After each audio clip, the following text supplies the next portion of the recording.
Assalamualaikum warahmatullahi wabarakatuh. Saudara sekalian, penggemar channelnya Adam Anwar. Di sini saya mau cerita sedikit tentang perjalanan saya ketika menulis maupun nanti ketika saya mencoba masuk ke dunia YouTube. Adapun perjalanan yang perlu saya sampaikan ini hanya sekedar penambah pelengkap daripada beberapa channel yang saya pernah saya unggah, saya naikkan. Adapun perjalanan lengkapnya mungkin ada beberapa bagian, beberapa episode kecil-kecilan, insya Allah seperti ini. Monggo. Nah, begini ceritanya. Jadi saya kalau menulis ini karena kadang-kadang tidak ada inspirasi, saya perlu mencari inspirasi keluar rumah. Jadi katanya Pak seorang teman ini kalau mau inspirasi itu jangan di rumah saja, harus melihat di lapangan-lapangan, nanti mungkin ada orang apa seperti itu. Saya untuk mencari itu pernah saya ke Malang, mungkin ya naik kereta, naik bus, juga ke Solo, ke Jogja, peluyur ke terminal-terminal, berjalan-jalan ini mungkin saya ngomong-ngomong sama orang ya. Ini mungkin ada pengalaman orang, ini ceritanya seperti apa. Saya ngomong mulai A sampai Z. Terus ngomong saya gali inspirasinya saya itu dari orang-orang itu tadi. Jadi selain itu, karena saya itu paling menyukai hal yang sifatnya itu misteri, maka kalau di dalam bus atau di dalam kereta itu saya cari, saya ini mata saya melihat terus, melihat sana, melihat sini, melihat sana, melihat sini, kiri, kanan, kiri dan sebagainya. Ini kalau ada kuburan atau ada tempat-tempat yang angker, itu saya lihat tuh. Saya lihat itu ceritanya seperti apa, membayangkan saya itu di situ ada apa, dan itu ada apa, saya bayangkan seperti apa, bla bla dan sebagainya. Kemudian pada waktu kan belum ada HP, apalagi HP Android. Itu saya notes kecil ya, notes kecil, tak orek-orek begini, tetek ini ceritanya nanti garis besarnya seperti itu. Kemudian dari situ kalau saya tidak lupa, ini ya saya tulis untuk di rumah, saya tulis pakai mesin ketik. Cek, bukan komputer, cek. Kemudian saya teliti, kalau keliru ya di stipo, diorek-orek stipo apa-apa itu kemudian diketik ulang. Kalau seperti itu, kalau belum clear ya tetap dibaca lagi, berulang kali dibaca dan sebagainya. Dari situlah akhirnya menelurkan atau membuahkan tulisan yang saya kirim pada waktu ke majalah-majalah seperti Senang, Detektif Romantika, Selekta, dan kemudian Varian Nada, dan beberapa macam majalah yang sekarang tidak terbit. Ya, alhamdulillah dari situ saya bisa mengumpulkan, Allah memberikan sebagai rezeki untuk saya dan keluarga saya. Jadi dari hasil menulis pada waktu itu belum ada internet seperti sekarang, jadi persaingan untuk menulis itu masih lebih ringan. Jadi saya sudah punya, maaf ini bukan saya sombong ya, saya sudah sering menulis seperti itu. Akhirnya sudah tidak ada apa-apa. Artinya begitu saya tulis mungkin 1-2 hari, seminggu kemudian sudah dikirimkan ditulis tulisan saya di majalah tersebut. Kemudian saya dapat nomor bukti. Kemudian dapat wesel itu bentuknya bukan transfer bank, tapi bentuknya itu biasa, bukan lewat elektronik bank dan sebagainya. Insya Allah itu kemudian menjadikan saya ini tulisan-tulisan saya seperti itu semangat untuk menulis. Seorang penulis itu inspirasi saya gali, istilah wong Jawa naren ndak isin, ndak usah malu-malu tanya, Pak ada bisa apa, kejadian apa dan sebagainya. Ini pengalaman yang perjalanan penulisan saya, inspirasi menulis saya untuk majalah-majalah atau koran atau media tablet yang ada pada waktu itu. Insya Allah nanti kita lanjutkan kepada kisah selanjutnya. Selanjutnya begini, cerita tentang penulisan saya ini. Suatu malam saya itu bermimpi ketemu dengan seorang teman. Ini seorang teman di Pasar Bendelungu. Ini teman saya yang itu adalah pembersih pasar, tapi juga merangkap rodok dukun. Ini rodok. Saya dimintai orang untuk untuk menyelesaikan masalahnya secara gaib. Ini dari teman saya yang itu. Ini ada kisah tentang seseorang yang nakal ketika menggali makam, ya. Ketika menggali makam itu dia itu nakal, ada kerangka jenazah manusia. Nah, ini tengkorak cumplung lah wong Jawa nih, wong Jawa ngarani cumplung. Tengkorak manusia ini dinakali oleh dia. Tengkoraknya diambil, kemudian dari situ di bagian mulutnya tengkorak ini diberi rokok. Setelah diberi rokok, niku merasa dia itu wah ini untuk permainan. Nah, ini Pak A yang meninggal dunia ini bisa merokok, cumplungnya bisa merokok, ini pasti orangnya dulu perokok berat dan sebagainya. Kemudian dia itu sampai tertawa, hahaha dan sebagainya. Tertawa, bangga itu mempertahankan tengkorak itu bangga sekali. Dia tidak merasa bersalah dan sebagainya, ya namanya anak, ya mungkin masih muda itu lah, tidak etikanya masalah penghormatan kepada orang yang meninggal dunia itu saenai dewi. Kemudian setelah itu dia itu pulang.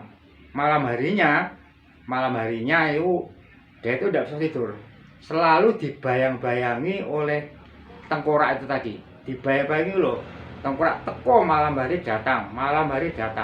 Akhirnya itu susah sekali, susah oleh Pak teman saya Pak Karim itu diberitahu gini, besok kamu harus kembali ke makam dan cumplung yang telah kamu permainkan itu yang tadi kamu taruh di dapuran ori, di bambu, batang bambu, di rumpun bambu, ini sempat dicari.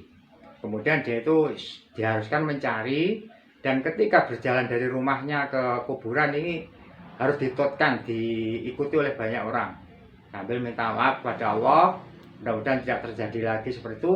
Akhirnya tengkorak yang seperti itu dimakamkan lagi, dimasukkan ke liang lahat dengan tangisan air mata karena dia itu merasa bersalah dan sebagainya. Dari situ akhirnya saya kirim ke majalah Penyebar Semangat, sehingga saya beri judul Diburu Roy Jisim, artinya dikejar-kejar oleh rohnya si mati. Nah, dari situ ini inspirasi menulis secara gaib itu seperti itu. Jadi saya berawal dari mimpi, kemudian ketemu teman, kebetulan temannya itu kok ya punya cerita seperti yang saya minta. Jadi saya secara tidak langsung itu diberi petunjuk seperti itu. Kamu Pak Rorono, ini ada bahan tulisan seperti itu. Aneh, tapi ya itulah faktanya. Itu sebagian dari cerita yang saya kumpulkan untuk bahan tulisan saya. Insya Allah itu sementara tulisan yang berbau mistis ini memang tidak ngoyoworo, saya tidak ngawur, itu berdasarkan kisah nyata seperti yang saya katakan di video saya dulu. Itu memang kisah nyata dan saya paling tidak teman saya mengalaminya, kemudian saya transfer kepada bentuk tulisan. Sekian saja dulu, nanti kita sambung pada berikutnya. Sekian. Oke, selanjutnya begini. Ini saya berada di dekat kamar mandi saya.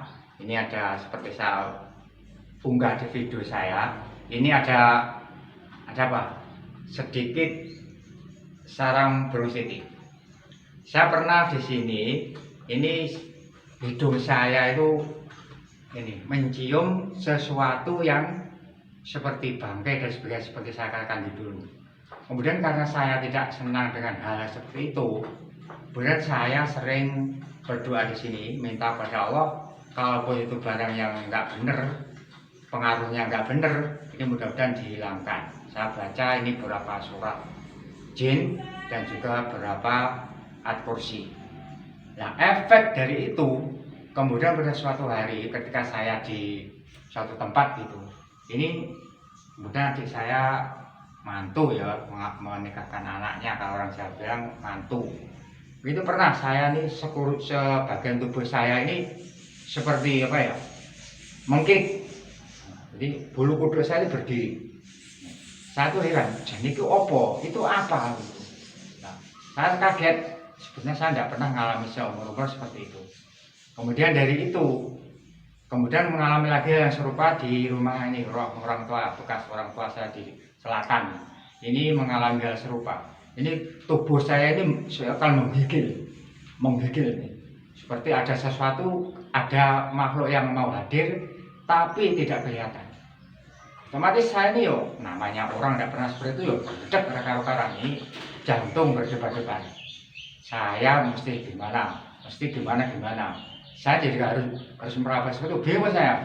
Akhirnya sekali lagi saya bacakan beberapa surat-surat dari Al-Quran yang sifatnya untuk mengusir bangsa pengaruh jin dan sebagainya.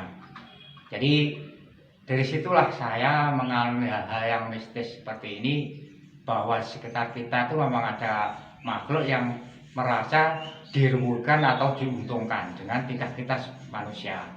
Ini betul-betul kisah nyata. Tadi saya ini kalau teringat itu, ini bulu kuduk yang merinding itu tadi saya akhiri, saya tutup, saya usir dengan bacaan yang ada di dalam Al-Quran. Sebagai orang Muslim, insya Allah kita semua sudah tahu apa yang harus dibaca dan sebagainya. Ini pengalaman seperti ini akhirnya membuat saya itu coba untuk mengalihkan ini dari penulisan, dari media, karena media sudah banyak yang bangkrut, banyak yang gulung tikar. Akhirnya saya mengalihkan itu dalam bentuk ke YouTube, media elektronik ke YouTube. Ya dari situ insya Allah suatu ketika nanti bisa saya baca, atau mungkin anak cucu saya bisa membaca dari YouTube, jadi tanpa saya kehilangan file. Nah, ini biarpun saya sebagai YouTuber pemula, ini mudah-mudahan Anda yang menonton ini memberikan menonton terus sehingga channel saya itu berkembang. Kalau saya berkembang, soalnya banyak membantu keluarga saya dan juga orang-orang sekitar, pengalaman sebagai seorang YouTuber. Biarpun saya sekarang tidak ada apa-apanya, jadi saya masih pemula, sangat pemula. Walaupun demikian, saya tetap minta kepada Anda untuk nonton video saya, komen, like, kemudian jangan subscribe biar saya dapat penonton atau subscriber yang banyak. Insya Allah sekian saya Dawam. Mudah-mudahan Allah paling barokah. Sekian, mohon maaf kalau saya ini ngomongnya terlalu keras ataupun terlalu lemah. Muga-muga Allah paling barokah. Alhamdulillah, jazakumullah khairan. Assalamualaikum warahmatullahi wabarakatuh.